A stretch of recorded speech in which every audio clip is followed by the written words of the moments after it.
राधे राधे। बंधुओं, हम सभी बांके बिहारी जी के मंदिर में जाते हैं दर्शन करने के लिए। दर्शन करके हम सभी बड़े ही आनंदित हो जाते हैं, बहुत भाव विभोर हो जाते हैं। लेकिन क्या आपने कभी ये विचार किया, क्या आपने कभी ये सोचा कि बिहारी जी के मंदिर में पर्दा क्यों आता है? आप सभी भी दर्शन करने गए होंगे बिहारी जी के। तो जब दर्शन करने जाते हैं तो मंदिर में कुछ कुछ देर में पर्दा आ जाता है ना, थोड़े थोड़े देर में वो पर्दा आ जाता है। पर्दा क्यों आता है और ये प्रथा कब से चली कि बिहारी जी के मंदिर में पर्दा आना चाहिए? तो मंदिर में पर्दा आने के पीछे एक बहुत सुंदर कथा है, मैं आपके सामने श्रवण कराता हूँ।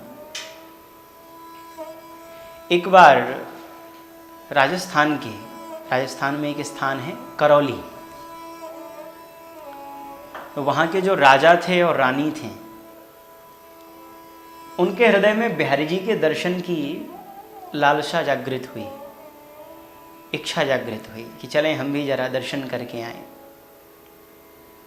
दोनों पति पत्नी बिहारी जी के मंदिर में आए दर्शन करने के लिए।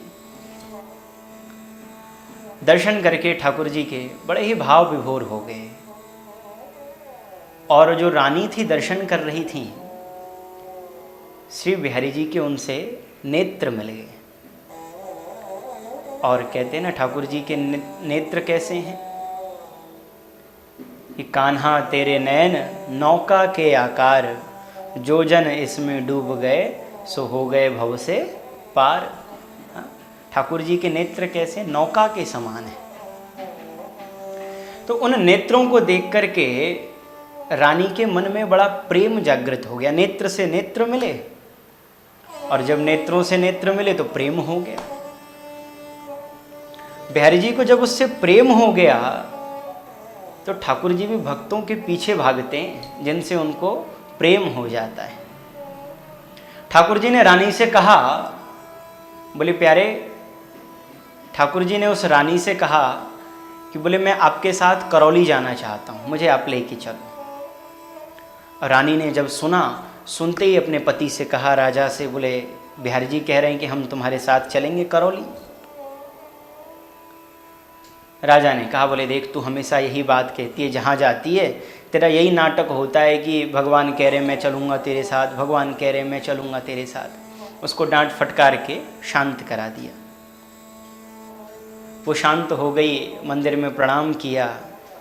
प्रणाम करके जब वो मंदिर से बाहर निकलने लगी तो आप सभी जो भी बिहारी जी के दर्शन करने आए हों, बिहारी जी का दर्शन किया हो आपने, तो जो बिहारी जी का परिक्रमा मार्ग है जिसमें हम लोग बिहारी जी की परिक्रमा करते हैं, परिक्रमा करते वक्त जब हम पीछे जाते हैं मंदिर प्रांगण के, तो वहाँ एक हाथी का सूंड बना हुआ है, हाथी के मुख बना हुआ है, हाथी का मुख। इसमें से बिहारी जी को जो स्नान कराया जाता है वो जल बाहर गिरता है। जब वो रानी वहाँ पर पहुँची, जा कर के प्रणाम किया है कि अब वृंदावन से चलना है तो प्रणाम करके चलें। जब रानी वहाँ से जा रही हैं तभी उसको कभी मोर पंख दिखाई दे रहा है, कभी उसको कोई सांवला सा बालक दिखाई दे रहा है, कभी उसे कोई ऐसा व्यक्ति दिखाई देता है जो हाथ में बांसुरी लेकर के चल रहा हो। रानी को कुछ समझ में नहीं आ रहा था। रानी वहाँ से चली और जब अपने महलों में पहुँची हैं, रात्रि का समय हो गया।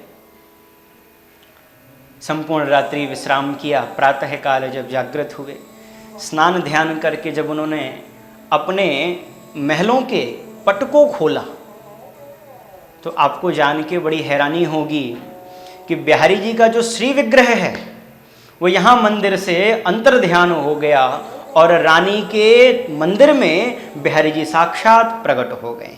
बिहारी जी वहाँ पर प्रकट हो गए। रानी देख करके बड़ी प्रसन्न हुई, राजा को बुलाया, ठाकुर जी का खूब श्रृंगार भोग वहां पर किया। जब इधर प्रातः काल का समय हुआ, सारे गोस्वामीगण मंदिर में पहुंचे। जब मंदिर का पट खोला तो क्या देखते हैं, बिहारी जी तो वहां पर है ही नहीं, बिहारी जी का शिव विग्रह वहां है ही नहीं, अंतर ध्यान हो गए हैं बिहारी जी। सबके मन में बड़ा सोच पड़ा कि आखिर ठाकुर जी गए कहाँ। सबने एक मीटिंग बुलाई और मीटिंग में जब सबने प्रयास किया कि हम जाने ठाकुर जी कहाँ हैं, कोई जान नहीं पाए। तो उन्हीं में से एक गोस्वामी थे जिनका नाम था श्री रूपानंद गोस्वामी जी, बड़े सिद्ध महात्मा थे। उन्होंने ध्यान लगा करके देखा कि बिहारी जी तो यहाँ नहीं है, अपितु रानी के महलों में करौली पहुंच गए हैं श्री बिहारी जी। जब उन्होंने देखा करौली पहुंच गए, सबको भेजा जाओ लेकर के आओ। सारे गोस्वामीगण वहां पर पहुंचे, बिहारी जी से अनुनय विनय किया कि प्रभु वहां पर आपके इंतजार में लाखों भक्त खड़े हैं दर्शन के लिए और आप यहां पर आकर के पड़े। निवेदन करके उनसे प्रार्थना करके और बिहारी जी को लेके आए, सभी भक्तों ने दर्शन किया।